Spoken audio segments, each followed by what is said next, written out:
This is MacVoices TV. This edition of MacVoices TV is brought to you by Rogue Amoeba, makers of fine audio software such as Airfoil.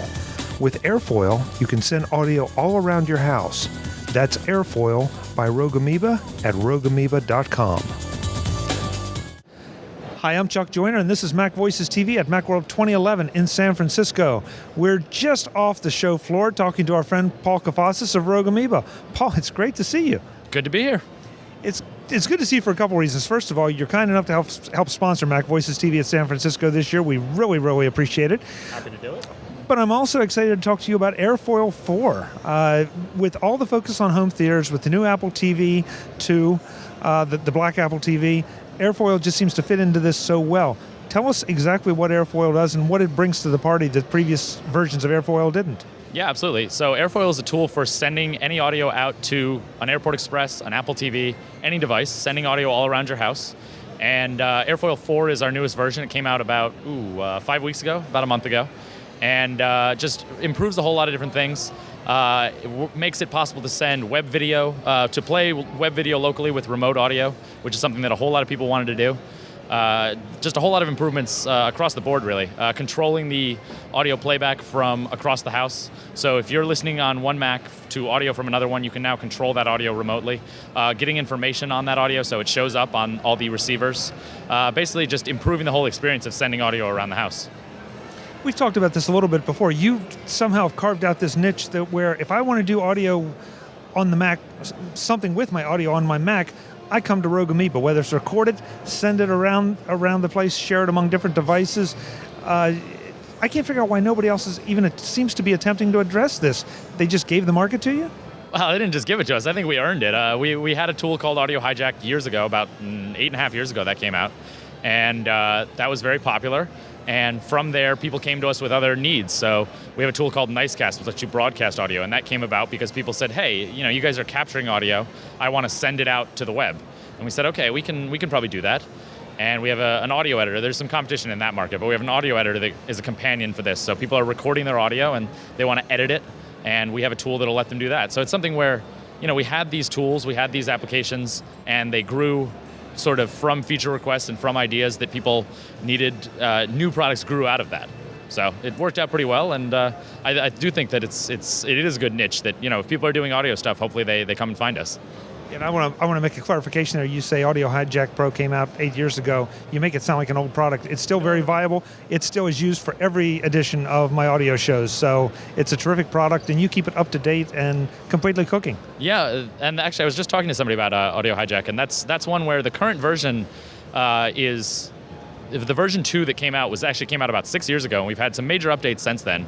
2.5, 2.8, and 2.9 were all pretty big updates, but we're working on version 3, so hopefully that'll come out sometime, what year is it, 2011? Hopefully sometime this year. Yeah, actually I'm a little confused myself on what year it is. I want to skip back, though, to Airfoil 4, especially in relation to the new Apple TV. Give us an idea of where Airfoil would fit in with a home setup, because we now have people adopting it. The Apple TV for the first time. This version of that product is so much better than the original version, and people are starting to adopt it and say, now I have some audio questions. So the whole idea is that Airfoil came out because originally with the Airport Express, you could only send iTunes audio to it. So the Airport Express is Apple's little router. You can send audio around your house, and with Airfoil, you could send everything. So not just iTunes audio, web-based audio, Pandora, Last.fm, other things like that, other audio players.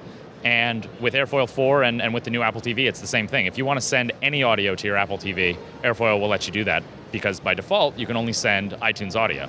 So if you're listening to something like Pandora, or if you're listening to Last.fm, or if you're listening to any sort of other content, Spotify is a big one, not in the US, but that's a big music service in Europe. That's a huge customer for us, is people using those two products together. Basically sending any audio out to these devices, and the new Apple TV is probably one of the bigger ones now already, even after just a couple. It's only been out for a few months, so. That's very cool. And the retail price of Airfoil is $25. That's nothing. It's not nothing, but it's close enough to nothing that hopefully people will purchase it, and it makes us enough money that we can keep doing it. Well, I hope so. Now, you have a history, a regular thing of you tend to skip every other year of Expo exhibiting just because of the expense, because you don't just bring yourself, you have to bring a team, the booth and all. How have you found this year's Expo compared to the others? Because last year you were here when everybody was, proclaiming Macworld was doomed. Sure doesn't feel doomed here to me this year. No, not at all. And that's actually part of the reason why I came out here, was to see how the show was going and see just how busy it was. Last year was the first year Apple wasn't here, and there was still inertia from the year before that.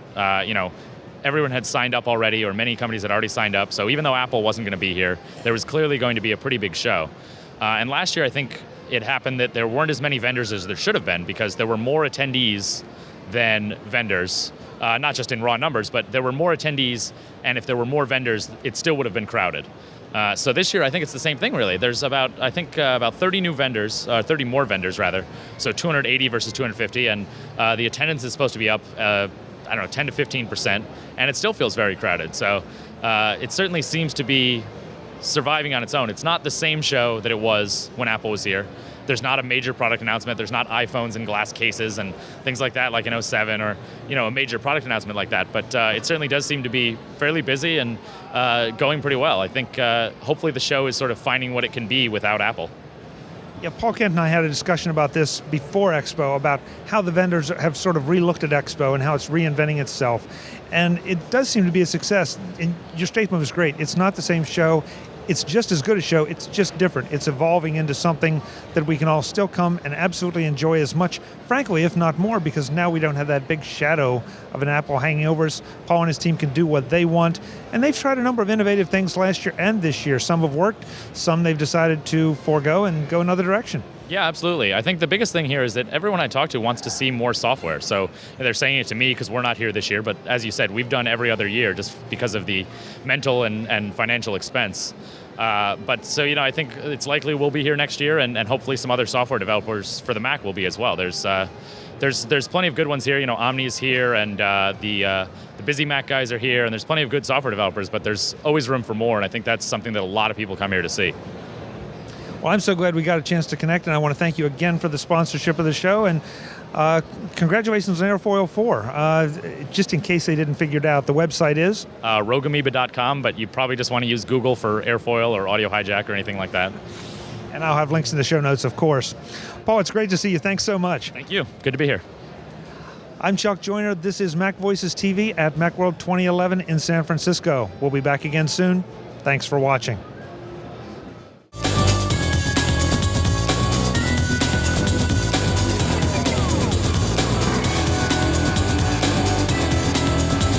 MacVoices TV is part of the MacVoices Group and a member of Mac Level 10.